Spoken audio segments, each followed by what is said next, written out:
Purple Magic, Acrostics, and the Friedmans. Part 1. Without the Shakespeare ciphers as the leading key, the world could have been a much darker place. The intellectual ancestry of American cryptology during the Second World War contains a remarkable secret. The methodology used to decipher enemy communications began with the study of Shakespeare. In 1916, Elizabeth Smith worked at the Newberry Library in Chicago. Her fascination with Shakespeare attracted the attention of George Fabyan. Fabyan operated Riverbank Laboratories in Illinois.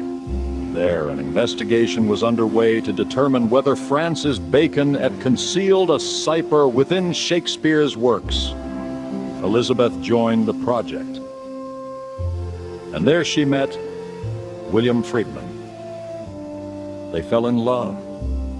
They married in 1917. Together they established one of the most remarkable partnerships in the history of cryptology. The National Security Agency has noted that Elizabeth introduced William to the field. But the significance of this literary beginning goes much deeper. A Baconian cipher investigation required the Friedmans to treat literary text as a structured system of hidden information.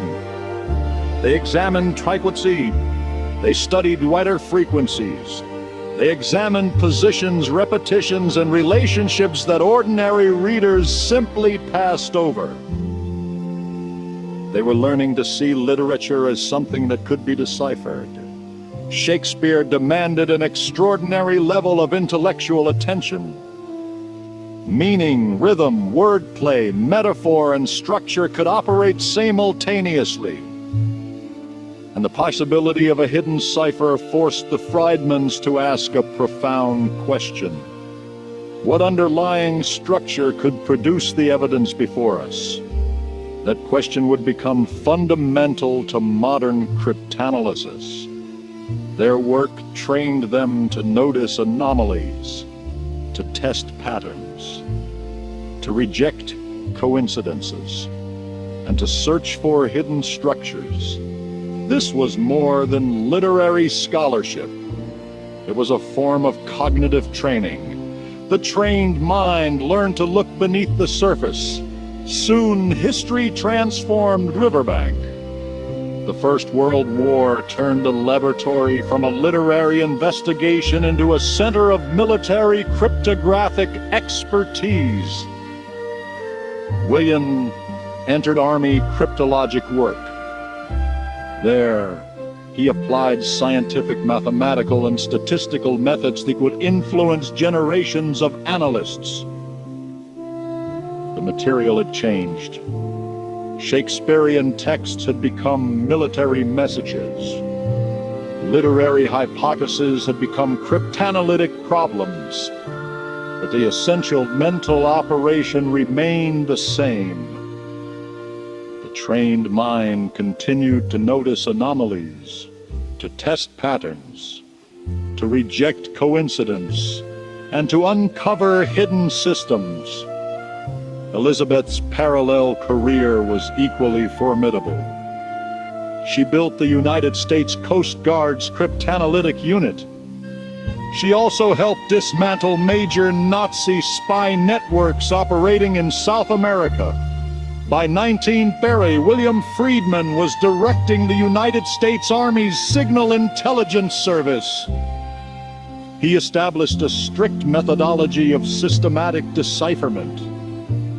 Soon, American cryptanalysts turned their attention to the systems protecting Japanese diplomatic communications.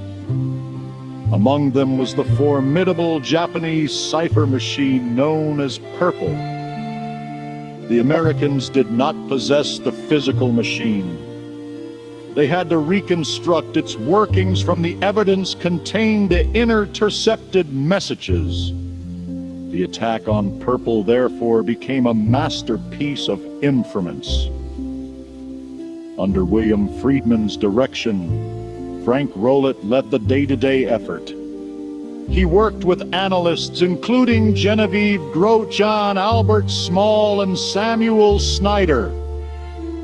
Together, they identified structural weaknesses in the Japanese system. Then they built an American analog of the machine. The resulting intelligence was classified under the code name Magic.